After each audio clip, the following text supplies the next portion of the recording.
All right. Well, hello, everyone. My name is Maggie Keene. I'm the Vice President over here at Mission Care Collective. I'm joined by Ryan O'Donnell from the team at Hireology and Employ Us.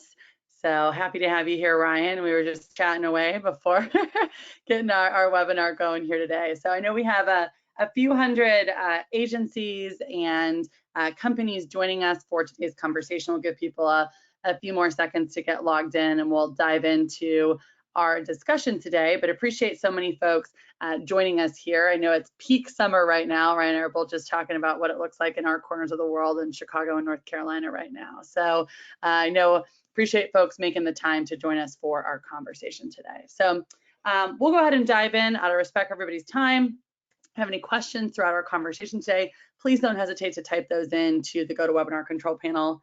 Ryan and I will look at those as they come through. So I'll pass the mic here to Ryan just a minute to introduce himself and his team, but I want to give you a little context for why we're here and what we're going to be talking about today. So we know, you know, that recruiting, scheduling, managing a large group of caregivers is hard work, right? We've heard that. We know that. We know burnout of office staff is a very real thing. So excited to bring together a couple of different brands and service offerings across both the Hireology suite and the Mission Care Collective suite to talk about some new thinking on a few core topics. Our hope is that you're leaving today with a few things that might make your life easier, which I know everyone could use more of. So we're going to talk about creating a referral engine. We're going to talk about tracking recruitment ROI, talk about employee engagement, and really building a place that people are inspired to work. So as we dive in here today, again, if you have any questions, let us know.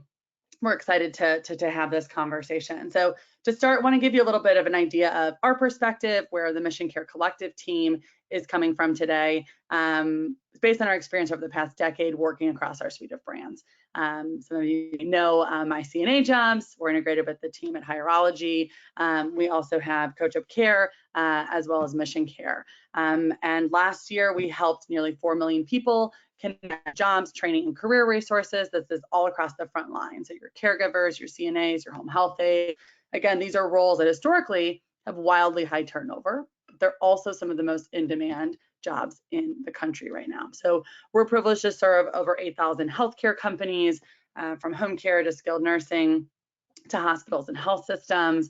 And just like all of you, we've navigated the challenges of COVID, conversations that we're seeing in the market, the challenges that our clients and partners are facing with recruitment and retention. So we're excited today to be joined by Ryan and the team at Hireology and Employ Us. So I'll pass the mic to you, Ryan, to introduce yourself and give a little context on your perspective. Awesome. Thanks, Maggie. Yeah, I'm Ryan, formerly of Employ Us, company I founded back in 2015 to help companies launch and scale successful employee referral programs. We've been longtime partners of Hireology, and they actually acquired us last summer. If you don't know Hireology, we're trusted by over 7,500 businesses to help them with their recruiting and hiring needs. We were just named one of the top applicant tracking systems in G2's most recent summer 2020 report. We've got a great view of companies' hiring pipelines around the US, and we're on track to help our customers hire 1 million people by the end of next year. So everything from sourcing candidates, running a efficient hiring process, getting them onboarded and engaged at your company, that's what we're focused on, and looking forward to sharing some tips and tricks to help you build your best teams. Absolutely, and dovetails beautifully into this. So I talked about a few of these items, but just kind of what we're hoping you're taking away from today's conversation. So Brian's going to kick us off in a second talking about creating a referral engine, and obviously he's pro at it since 2015 there, Ryan, and helping to turn those employees into your best recruiters, which we know when it's done well can be great for your organization. And talk a little bit about nailing first impressions. So how can you create a winning experience during the 3 most important candidate touch points? And then we're going to pass it back, and Ryan's going to talk a little bit more about tracking recruitment ROI, which we all know is important, getting some insight on where and when to put those recruitment dollars. And then we'll end today's conversation talking about employee engagement.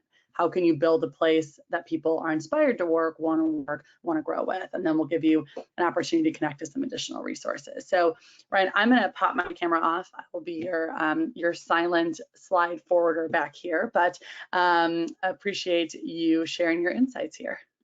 Awesome. Sounds great. So yeah, I'll be diving into how do you create a referral engine. The biggest thing that we look at when looking at how our companies are hiring is, do they have a successful employee referral program? A great referral program can drive, for some companies, 20 to 30% of all of their hires. For some companies that are best in class with their referrals, 30 to 50%. So it's a great way to hire. We're going to talk a little bit about why it's important to build a referral engine, and some of the common problems companies face when starting a referral program, and how you can really make it a reliable source of talent. So I like to start with the data, and actually grounding myself in the research and what we've seen across our 7,500 customers and all of their hiring processes. And what we've seen for customers who have some technology in place to help them with their referral program, we see that referrals are by and large more qualified, more likely to get hired, and they're also going to be hired faster, which means you have to wait a lot less time in order to get someone actually on the job. What that looks like, we look at candidates and whether or not an applicant moves forward from when they submit an application to being considered a candidate. And not surprising, 38% of referrals are advanced to the first step of the candidate process, compared to only 22% of non-referrals, meaning referrals are more than twice as likely to be qualified. As you go down the hiring pipeline, you want to see, well, are they actually getting hired? We see that referrals are 4 times more likely to be hired. And then when it looks at the actual time to fill, we see that referrals get hired on average in 8 days compared to 11 days for non-referrals.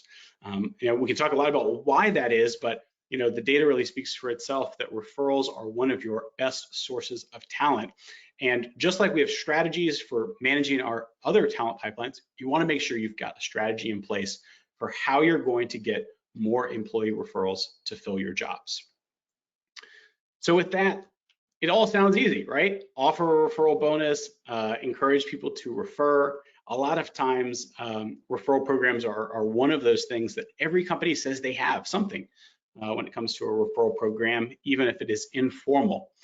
So some of the problems when it comes to running a referral program is a lot of times those numbers that we just talked about don't happen overnight. I've helped run thousands of employee referral programs, and I've seen some referral programs just flop for a couple of reasons. And these are the most common ones. It's either really hard for an employee to participate, they fail to create excitement in their referral program, companies don't offer an appropriate referral bonus, it's not communicated, or as many of us might have experienced at times throughout our career, you have to follow up with HR and send a couple reminders because you don't necessarily get your referral bonus on time, and sometimes your referrals can feel like they go into a black hole. So these are really some of the things that we find can prevent a referral program from taking off. So let's dive a little bit into how we can address each of those issues.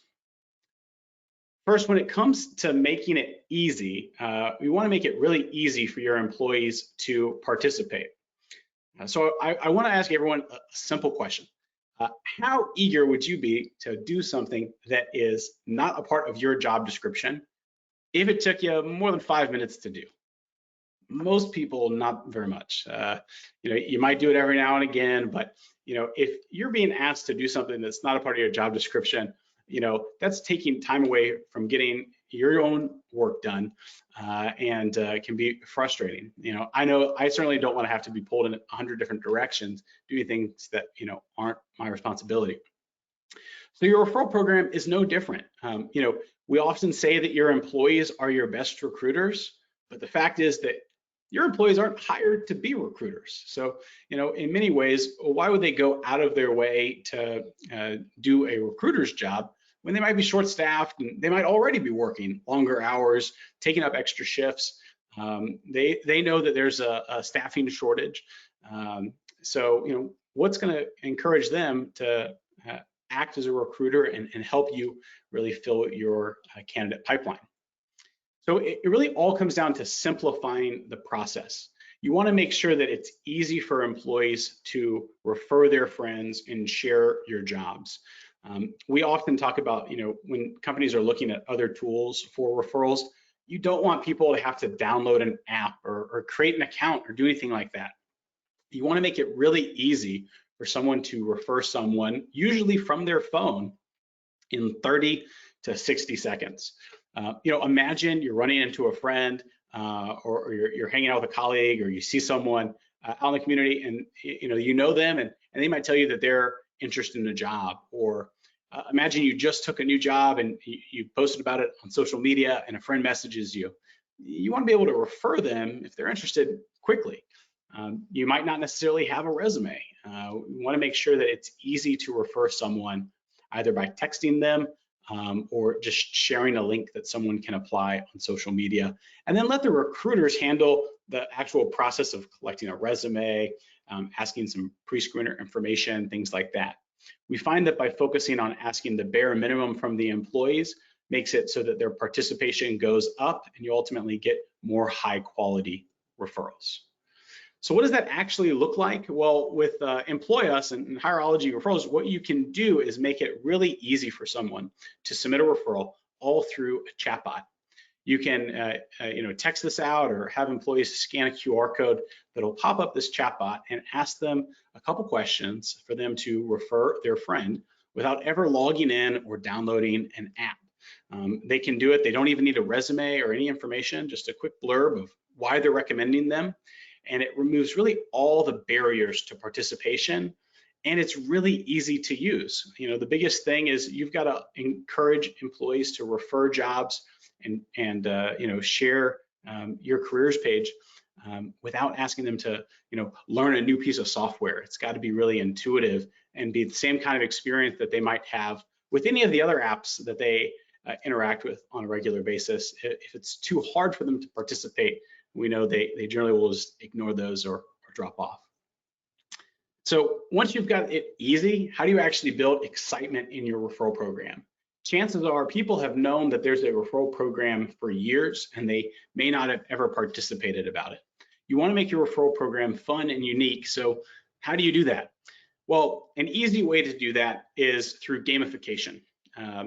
And a simple definition of that is just that it's an application of elements of a gameplay, whether it be social sharing, competition, things like that, to encourage people to compete with one another or compete with themselves and achieve different goals. Studies show that it's a really great way to motivate people to participate. And we've seen some really creative ways of how our customers are using gamification techniques to improve their referral program.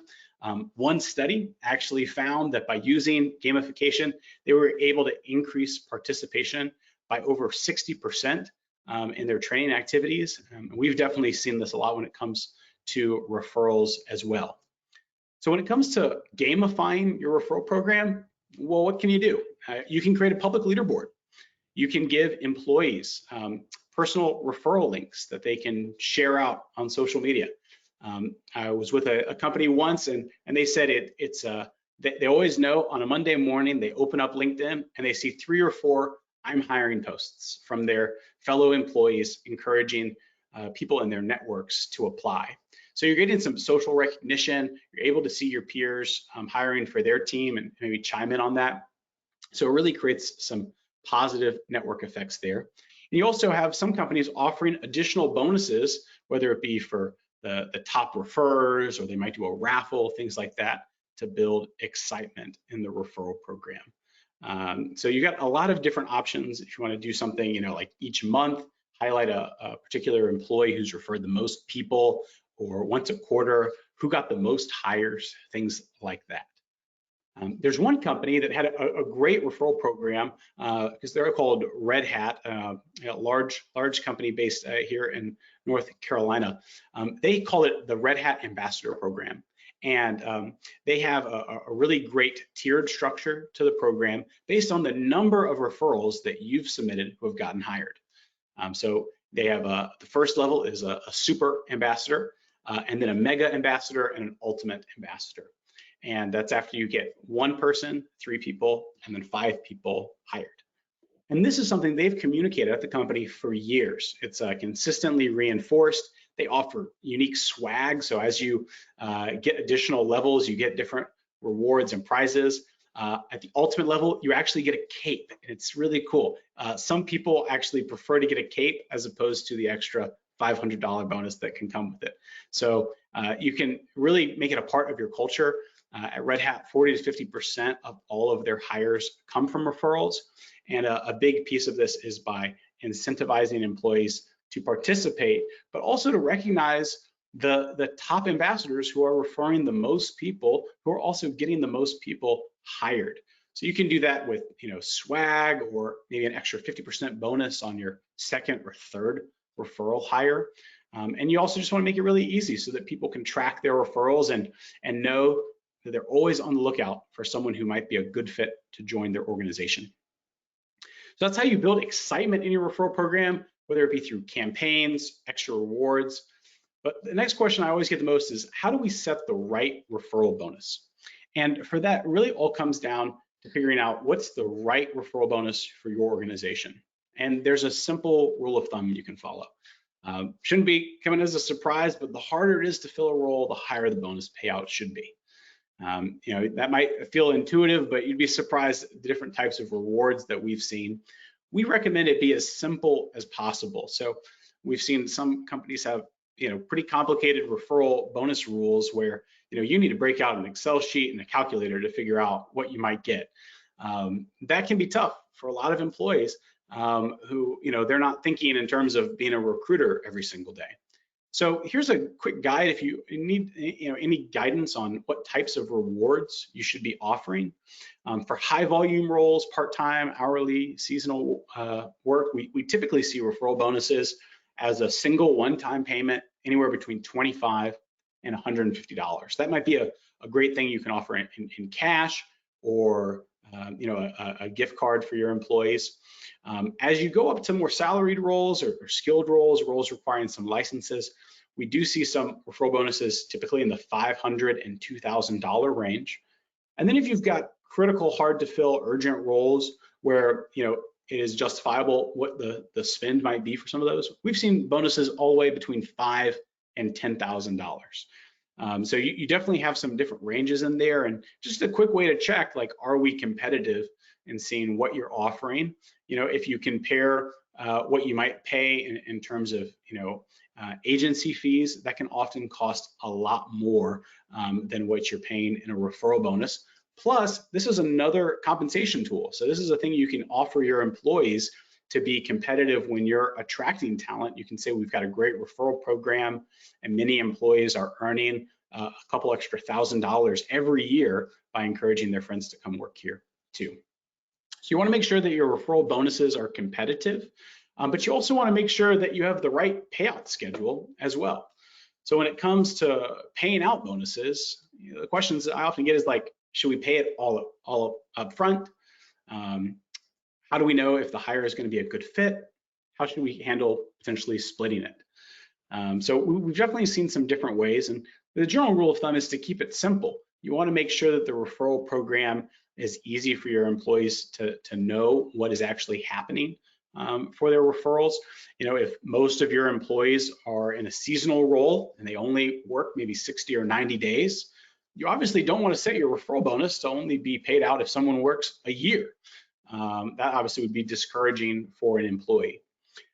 Typically what we see is kind of best practice is offering a reward within the first 30 to 90 days. In general, you'd be surprised, but many companies are seeing success offering smaller amounts paid sooner, in those first 30 days, as opposed to potentially a larger amount that might be 6 months or a year later. So you definitely have some options there. Of course, you got to do what's right for your company in terms of what types of roles you're hiring for. We do see that you've got some instant gratification to look at here when promoting the referral program. So you've got some options there. I typically advise folks against splitting out bonuses just because that can cause a lot of administrative headaches. But for some companies where retention is an issue, we have seen companies offer maybe 50%, after someone works their first 40 hours, and then the other 50% after someone has worked a couple of months. So you've got some options there, and all of that can be managed with simple software like what we have, but it's definitely something to keep in mind to keep the program simple so that you can increase participation. Now, when it comes to effectively communicating your referral program, we know that it's not enough to just simply mention it, once a year. It's not enough to send out one email.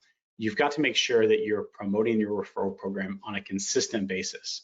I always use the rule of 7 when I talk about employee referral programs and promoting the referral program. So when it comes to the rule of 7, all it is making sure that you're consistently promoting your referral program and that it's top of mind. So for that, you want to think of it kind of like in the sales and marketing context. You often don't buy a brand new car the first time you see it or upgrade your iPhone. You usually need to see it several times. You need to be thinking about it. And it's no different with your employee referral program. You want to make sure that it is consistently promoted, whether that be through a weekly or biweekly email newsletter, through different channels, whether that be through in-person communication, company communication, communication from a manager, things like that. So you want to make sure that the program is promoted well internally, and like I said, typically that means you need to have 7 or so touch points before people start participating and you get adoption throughout your whole company. So when it comes to marketing the program internally, what types of things should you be doing? Well, the first thing you can do is definitely make sure it's a part of your company meetings. One of the single most effective things we've seen is by making it just a weekly announcement. If you do any sort of company announcements, including jobs that you're hiring each week in there, highlighting employees who have referred in the past week, thanking them, offering some recognition whenever you're in any sort of like quarterly stand-ups or town halls. Those are a great opportunity to take advantage of a captive audience and show proof that the referral program is working. We've seen some companies highlight the top employees who have earned money through their referral program, which really makes the program feel real to all of the other employees. The other things that you can do are email campaigns is a great way to steadily remind folks about the referral program. Think of your employees, just like your customers. You want to make sure that you're emailing them on a regular basis so that they are, always have you top of mind. We often think about marketing jobs to our internal employees so that when they think of jobs, they're thinking about jobs at our company, not at a competitor's company. So you want to think who's marketing to your employees, and they've got plenty of communications that they've got to see every single day, but are they seeing your jobs? Are they seeing the newest openings that are on their teams? So you want to make sure that you're consistently getting the word out about your open roles.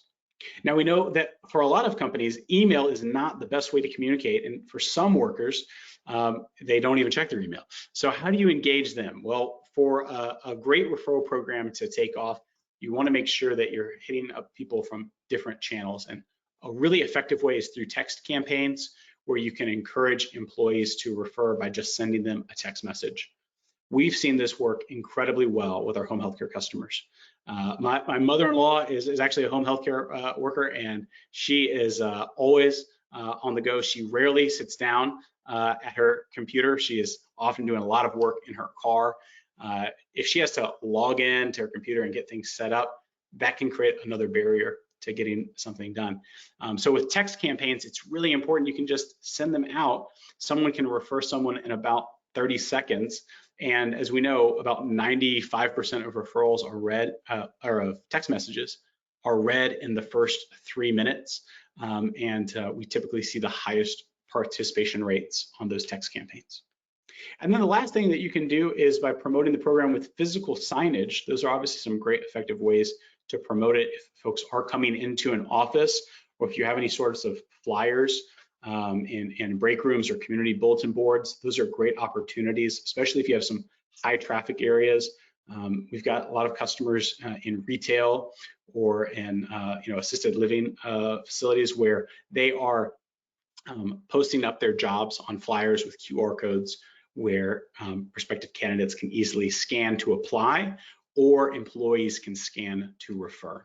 So here's a couple examples of what that looks like. You can send out some easy text messages, have some great flyers to promote your referral program, or just promote via email as well. You want to think about this as having all of these things working together to help you build the best referral program. Once you have all of those components, you've really got a recipe for success when it comes to running a referral program. And the other thing you want to make sure that you do is follow through on your bonus payouts. You can have everything else perfectly set up, but if you miss this, this is the one thing where your employees will stop referring. If they refer someone and they don't get paid for a bonus that they're due, that can create a real issue. So when it comes to some common mistakes, when it comes to paying out bonuses, we typically see that either companies are forgetting to pay out altogether because it's not tracked. They're paying late because it takes too long to figure out who to pay out. They're paying the wrong amount. Maybe an employee heard that they were offering an enhanced bonus, but by the time it got processed, no one kept track of that. So they ended up getting less than they were owed. And in some cases, we've seen companies not track who referred who. So they're going through email threads to try to figure out who actually referred someone, and they might end up paying the wrong person. Now you got to have the difficult conversation about one employee who didn't get paid and another employee. After you pay someone, it can be really, you don't want to have to go back to them and tell them that that was not due to them. So you want to make sure that you have an easy way to track that. With Hireology, with Employus, you've got an easy dashboard that'll show you exactly how much you need to pay and who needs to be paid. It'll also automate communications to your payroll team as well as your employee so that no referrals fall through the cracks. And you actually build their trust over time so that they don't stop participating because they felt like their referral went into a black hole. It's really important as you're growing your referral program to have some sort of centralized system to track everything. Of course, with Hireology and Employus, we can help you with that. And in this example, you can just see how all of that can be tracked all in one place so that nothing falls through the cracks. So in summary, to breathe life into your referral program, you want to make it easy. You want to increase participation by building excitement. You want to offer the right rewards. You want to communicate it effectively, and you want to follow up on your referral bonus payouts. So with that, I'm going to go ahead and pass it back to Maggie. Wonderful, Ryan. Thanks. That's super helpful. And as we think about examples in our own workplaces of ways you can plug that in, we often find another piece with programs like a referral program, any retention programs, that committing to doing something for at least 90 days or testing something out for at least 6 months also helps to drive the right behaviors across your team. So I know we've got some great topics to dive into here from a few other perspectives. So I want to start with nailing first impressions. And so I'm going to talk about a few different first impressions in here. But before I do that, I want to paint kind of an interesting picture of what we're seeing here from an industry perspective. We serve a lot of the folks online today here are home care, healthcare, skilled nursing, private duty. We've got just a really strange labor market right now, right? Maybe the most interesting labor market we've ever seen. We have folks talking about sort of coming out of a pandemic where we had retail closed, fast food closed. We were kind of open for business from a healthcare perspective. Everything came roaring back. Now we're entering. There's talk of potential recessions. Did some interesting screen grabs for this session. Things are truly changing that quickly, right? Unemployment starting to eke back up, labor market's so crazy tight, but really the big takeaway here, it's estimated there are 11 million job openings and just over 5 million people looking for work. So there's 2 job openings for every unemployed worker. And when we think about that, this chart is very telling. Is the number of job openings in the light blue, it's the top light blue line, and that's exceeding the number of people hired. There's an incredibly large gap at the end of this, right? And that's why it's hard to hire good caregivers right now. Hourly workers are needed every place. Businesses are turning away business. They're reducing hours. They're shutting down entirely because they don't have people. My favorite sushi place around the corner here in Chicago closed their lunch because they quite literally do not have anyone to work their lunch shift. The hotel I stayed at when I traveled a few weeks ago for work, they asked if they could clean the room every other day instead of every day because they don't have enough people, right? So again, as we think more and more about this, it's changing the market, it's changing the labor dynamics. And so those folks, those hourly workers across our industries and others are looking to explore potentially other industries. They're looking to grow in new industries. But interesting things to look at here, 85% of home care providers turning away cases due to lack of staff. 80% of home care companies report caregiver shortages as their #1 threat, and 57% of caregivers quitting within the first 90 days. All things, and promise this won't be doom and gloom session here, but I want to give you some insight on what you can actually do about that, right? But a lot of folks here in the room, as you think about that 57% that are quitting in the first 90 days, there's a lot to unpack there. Some of that can be because we're not hiring the right people. If we go back to what Ryan was saying, thinking about how can we have more referrals, great team members drive more referrals. Sometimes we're not setting expectations. Sometimes it's a poor client match. Sometimes we're not creating the career pathways that a job seeker or a caregiver is looking for from us as an organization. Sometimes the grass is greener elsewhere. It's likely a little bit of all of these things, but this can really be detrimental for a business. So as we think about this and we think about the opportunities that we have when there's so many opportunities out there for job seekers, thinking about those first impressions are key. So a first impression takes anywhere from 2 to 7 seconds to create. I think we've all had a lot of first impressions in our lives, but we know the adage goes, right, that you don't get a second chance to make a first impression. Those first impressions last. It's your one shot to stand apart. It's your one opportunity to be great versus just okay, or the same as all of the rest, right? So those first impressions, and I'll highlight the 3 big ones here, and then I'll pass it back to Ryan to talk about recruitment ROI. Those first impressions here, this is that critical engagement point where you have an opportunity to set yourself apart as unique, as beneficial, set a different tone, a different impact, and candidates will believe that you're different, versus believing that you're just like everyone else. Often the first impression of your company that a candidate has is your job posting, right? So I'll highlight a few of these. The second first impression is actually their first engagement with you. So for some folks, that could be a virtual interview. For other folks, that could be a phone screen, right? Could be a group interview, but that first engagement beyond a job posting could be a phone call, just thanking them for applying and following up. That third first impression is often in person. It's often in your office or in your community, right? So you get these 3 different first impressions, and sometimes if that first impression, that job post is poor, you never get an opportunity to have that engagement, that in person. Or if that engagement, that phone call, that initial follow-up is poor, you don't get an opportunity to move to the next, right?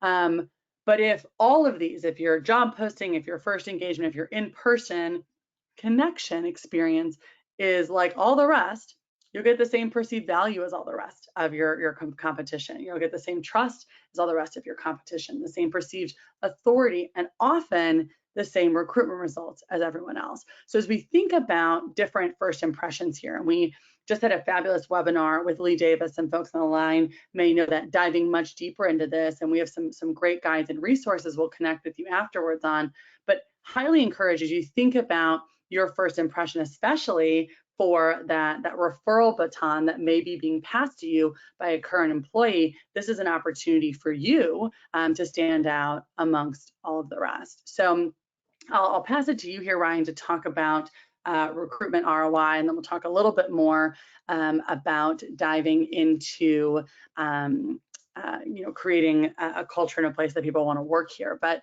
I think when I think about, people I've referred to jobs, I'm sure Ryan, since 2015, has probably referred a person or two to a job, right? It would be your life's work here. But having done that, you want to know that when you're passing that off to an employer, your employer, that they're taking that baton, they're running with that, and that's a positive experience. And so I think that's a key element of our conversation here today.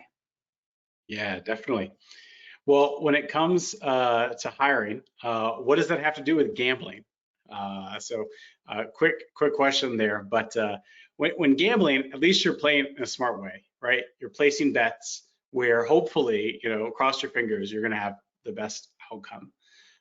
Hiring is no different. I can't tell you how many times I've talked to a hiring manager and they've said, well, we hope this person's going to be a good fit, or well, we think that doing this type of hiring event is going to work out.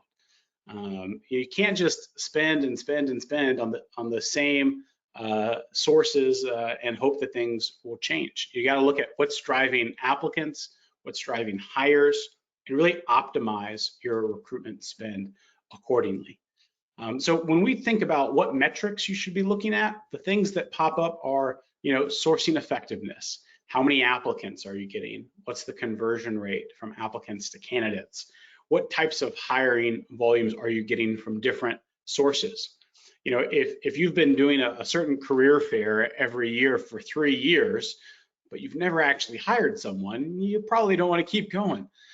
So you want to make sure that you're going to really high value opportunities here and carefully track these metrics like applicant to hire conversion rates, candidate to hire conversion rates.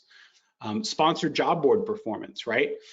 We know that if you promote jobs with myCNAjobs, you're getting higher volume of candidates and a better, more targeted audience, right? So you want to make sure that you're focusing on your better job boards as opposed to ones where they might be more generic and you might not get very good results from them.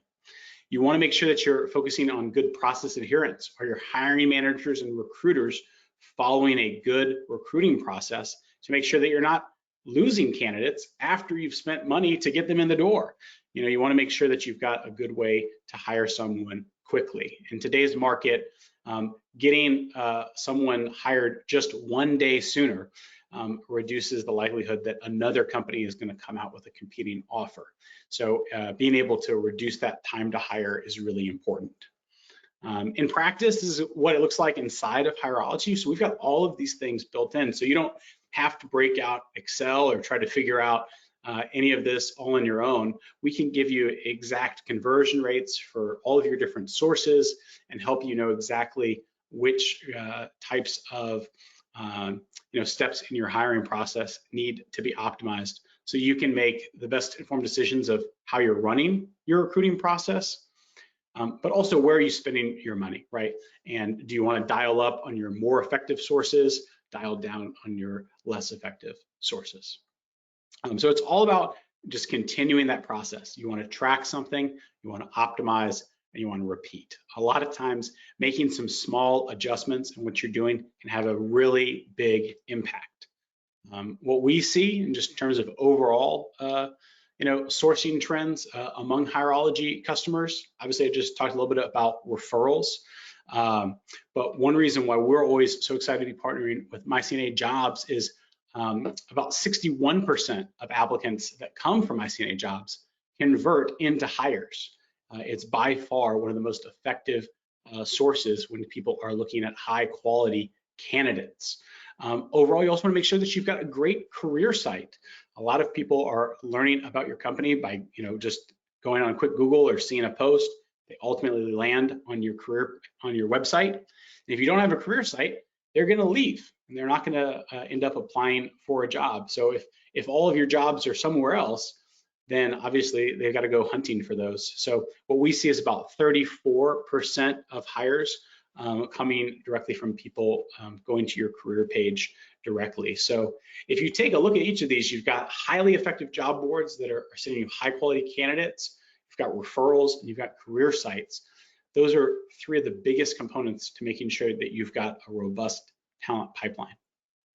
So I'm going to go ahead and pass it back over to Maggie to talk more about how you can drive employee engagement after you've gotten those folks actually hired. Yeah. And I'll give a plug here for Hireology as well. Still about half of the industry does not have an applicant tracking system. So if you're sitting on the line here today and you're looking at thinking about what does good look like, and a lot of the things, I will highlight this as a key slide of any process that you put in place, right? Tracking your programming you're putting in place, optimizing it, and then repeating it. This is a key element, and it's really, really hard to do if you don't have the right systems in place. And that's for applicant tracking, that's for referral program tracking, it's for recruitment, it's for retention, it's for training.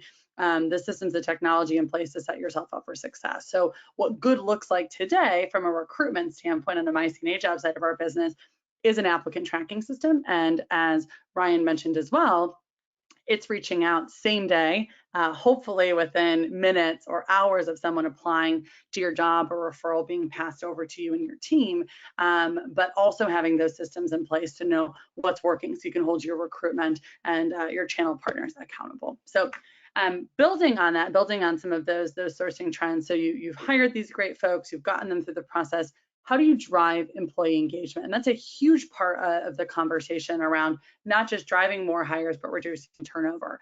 And it's a huge element of that recruitment retention coin, kind of, right, being on both sides there and thinking about, we've been focused heavily for years, clients and partners, on getting folks in the front door, but not necessarily on preventing them from walking out the back door. And that's what employee engagement is all about. And so if you think about many of the reasons that caregivers and frontline workers say that they leave organizations, things like pay and benefits, things like workload and being short-staffed, poor working conditions, poor scheduling, a lack of appreciation, no control over their job. These are some of the top reasons people are leaving.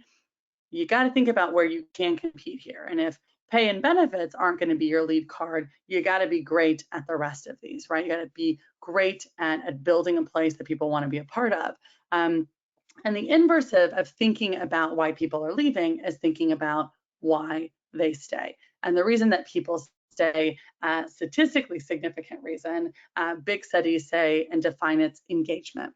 So what is engagement? Engagement is around job satisfaction. It's around perceived support from peers, from mentors, from leadership. It's also thinking about, does the organization support me as a whole, or am I just an employee and I'm someone here who's coming in and punching a clock?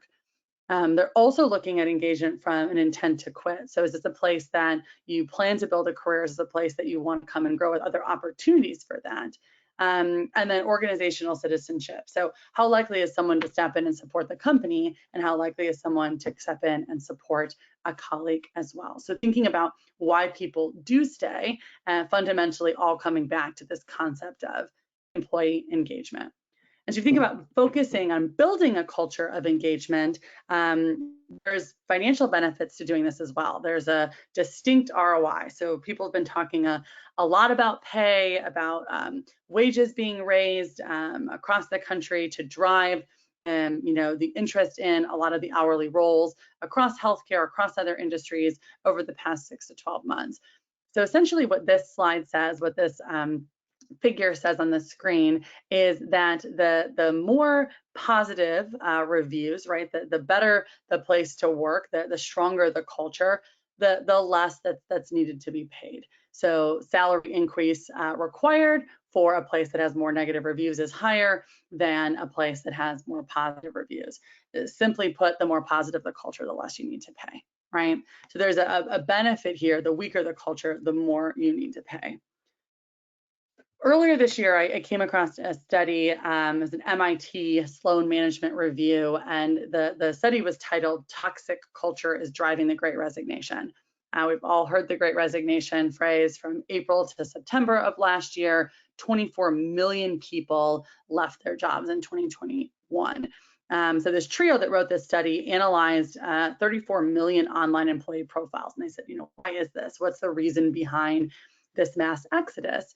And as the article's title and the quote on the screen here suggests, a toxic corporate culture is by far the strongest predictor of industry-adjusted attrition. It's actually 10 times more important than compensation in predicting turnover.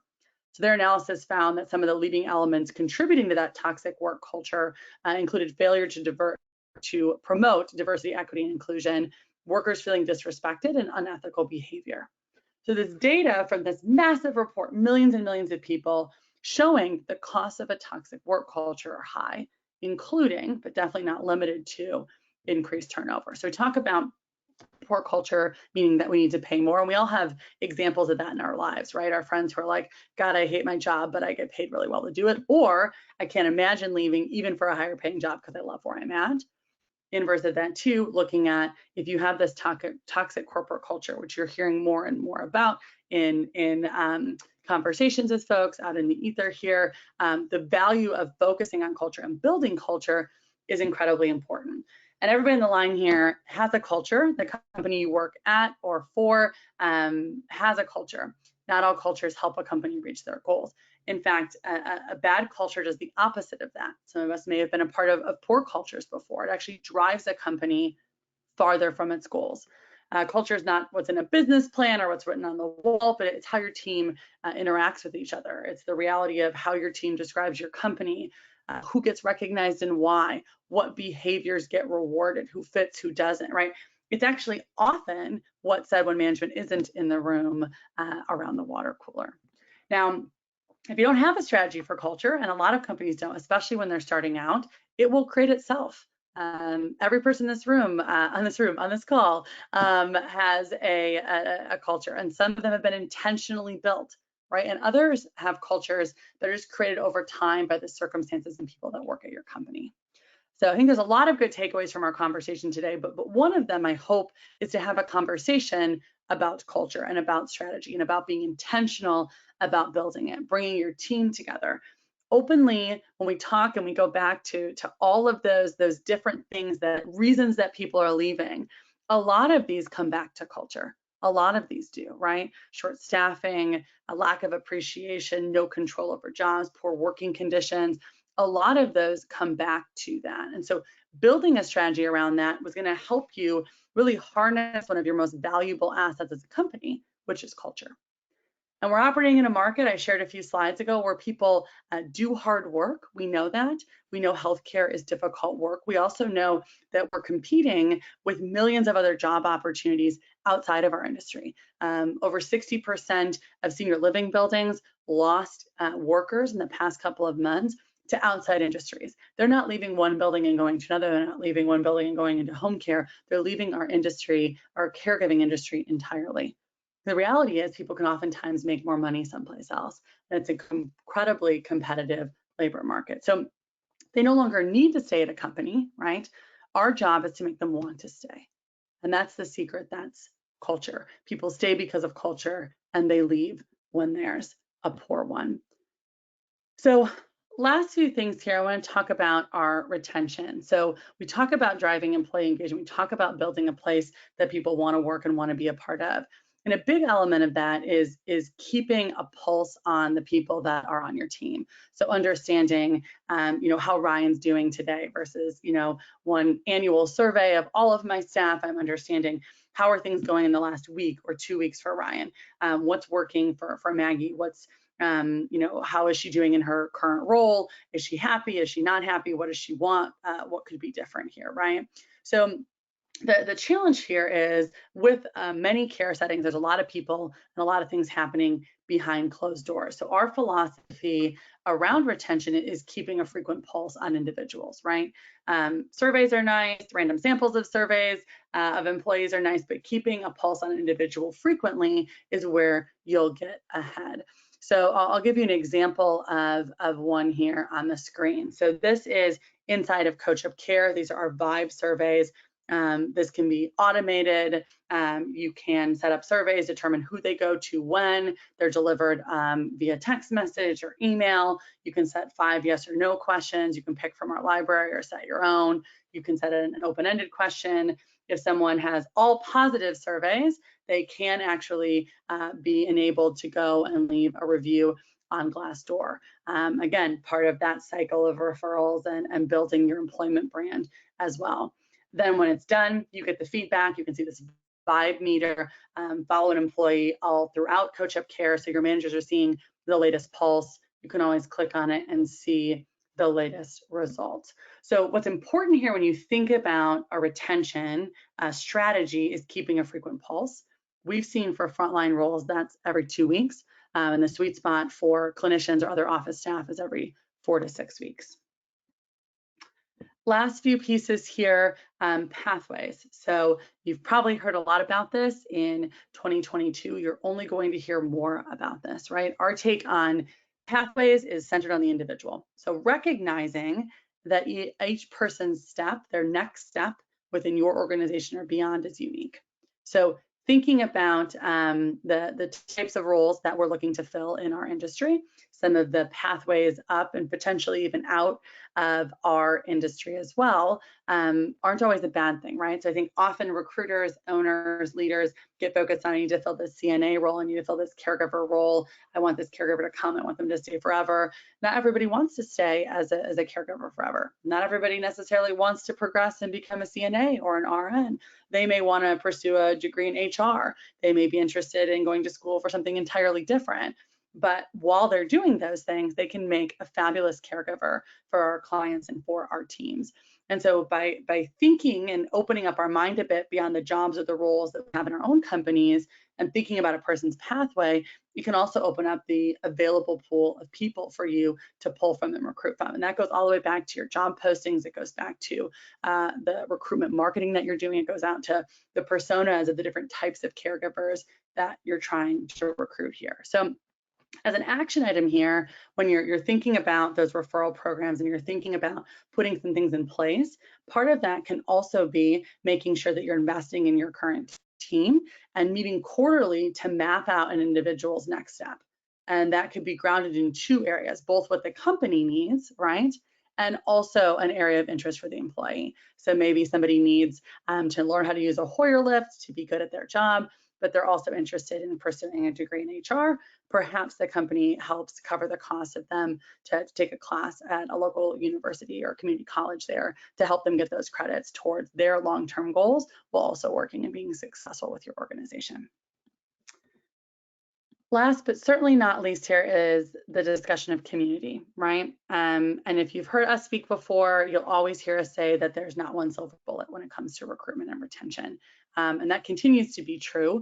But I will share, if there is a little secret here, it is companies building community. It's about bringing people together, opening conversations, having the connections with team members and leadership.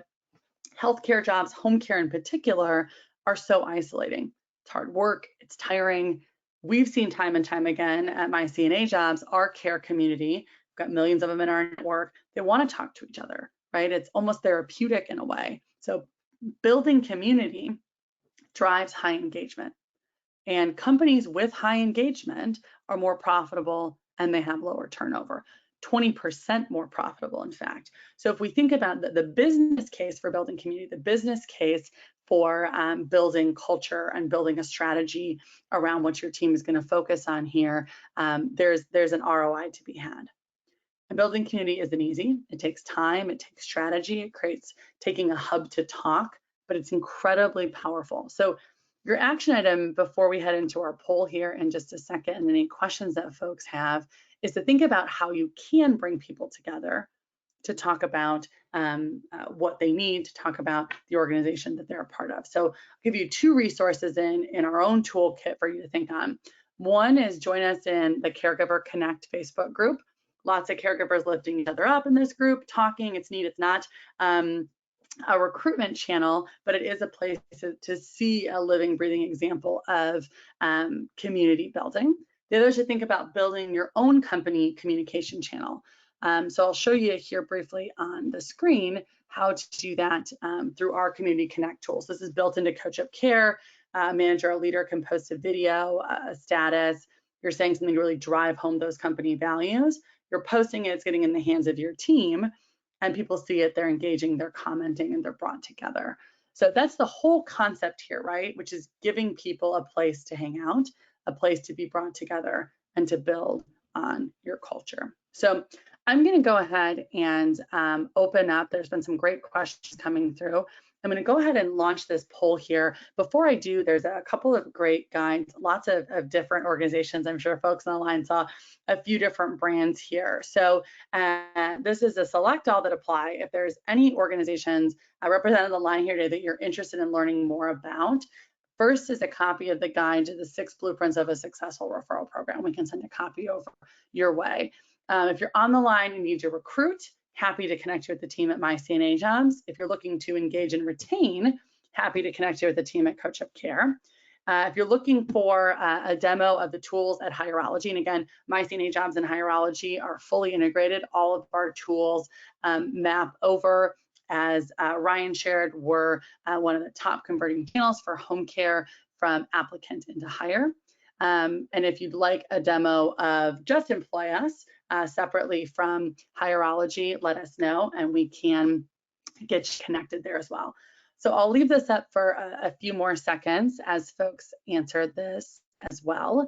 There were a couple of questions that came in. A couple of folks asked if this was recorded, folks that may have joined a couple minutes late or had to jump off. So absolutely. And we've got a couple of great resources that'll accompany our conversation here today. And then I also had somebody ask about some more insight on first impressions. So we have a wonderful guide from Lee Davis and the Home Care Lab. We can get that over to folks as well. So I will ensure that we include that in our follow-up here. So I'll go ahead and close that poll.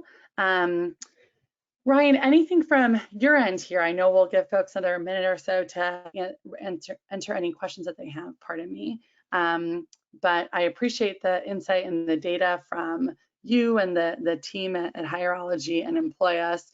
I know a lot of folks talk about building really successful, again, employee referral programs, but when the rubber hits the road, it can be really difficult, as you mentioned, to track them and set them up for success as well. So I don't know if you want to pop your camera back on here as we wrap up. There he is. All good. I think you're on mute. Or might have grabbed you in your AirPod, but all good. So yep, so I don't see any other questions coming through. If you guys do have them as a follow-up, feel free to reach out to myself or Ryan. We appreciate everybody making some time in their busy summer schedule to join us here today. We're gonna get those resources over to you and follow up accordingly for those folks that are interested in having a conversation with any of our teams. But Ryan, thank you from the team at Mission Care for joining us today on our webinar. I appreciate your insight and really valuable and safe travels to Chicago. Thanks so much. All right, wonderful. Take care. Bye, everybody.